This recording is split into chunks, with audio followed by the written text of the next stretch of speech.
This video is sponsored by Mode Shopping app.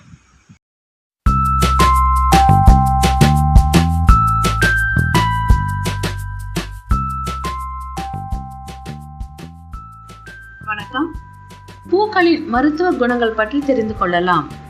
ஆவாரம் பூ. இரத்தத்துக்கு மிகவும் பயன் தரும் ஆவாரம் பூவை நிழலில் உலர்த்தி பொடி செய்து தினமும் ஒரு வேளைக்கு 15 கிராம் வீதம் நீரில் போட்டு கஷாயமாக்கி செய்து குடித்தால் உடல் சூடு, நீரிழிவு, நீர்க்கடுப்பு போன்ற பிரச்சனைகளில் இருந்து விடுபடலாம். அத்திப்பூ. அத்திப்பூவை சுத்தம் செய்து சிறு சிறு துண்டுகளாக்கி பாலில் காய்ச்சி சர்க்கரை சேர்த்து தினமும் சாப்பிட்டு வந்தால் சில நாட்களிலேயே உடல் சூடு, பித்த சூடு நீங்கிவிடும். நெல்லிப்பூ. உடலுக்கு குளிர்ச்சியை தரக்கூடியது. நெல்லிப்பூவோடு விழுதி இலை, வாத நாராயண இலை சேர்த்து கஷாயம் வைத்து குடித்து வந்தால் மலச்சிக்கல் பிரச்சனையில் இருந்து விடுபடலாம். செம்பருத்திப்பூ. இதயம் பலவீனம் அடைந்தவர்கள் மற்றும் அடிக்கடி மார்பு வலியால் அவதிப்படுபவர்கள் செம்பருத்தி பூவை தண்ணீரில் போட்டு காய்ச்சி காலையும் மாலையும் குடித்து வந்தால் இதய பிரச்சனைகளில் இருந்து விடுபடலாம். ரோஜாப்பூ. ரோஜாப்பூ இதயத்திற்கு வலிமை தரக்கூடியது. பாலில் ரோஜா இதழ்களை தூவி குடித்து வந்தால் நெஞ்சில் இருக்கும் சளி நீங்கிவிடும்.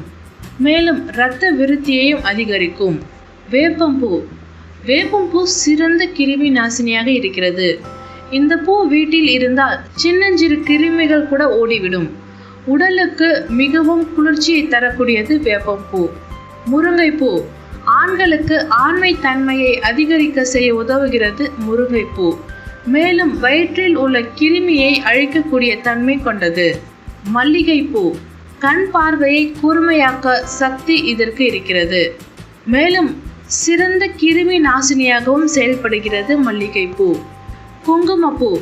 கர்ப்பமாக இருக்கும் பெண்கள் ஒரு வேளைக்கு 5 முதல் 10 இதழ்களை இரவு பசும்பாலில் போட்டு காய்ச்சி குடித்து வந்தால் சீதள சம்பந்தமான நோய்கள் நீங்கி குழந்தைகளும் நல்ல ஆரோக்கியமாகவும் நல்ல நிறமுடனும் பிறக்கும். மேலும் இது போன்ற தகவல்களை பெற இந்த சேனலை சப்ஸ்கிரைப் செய்யுங்கள். நன்றி.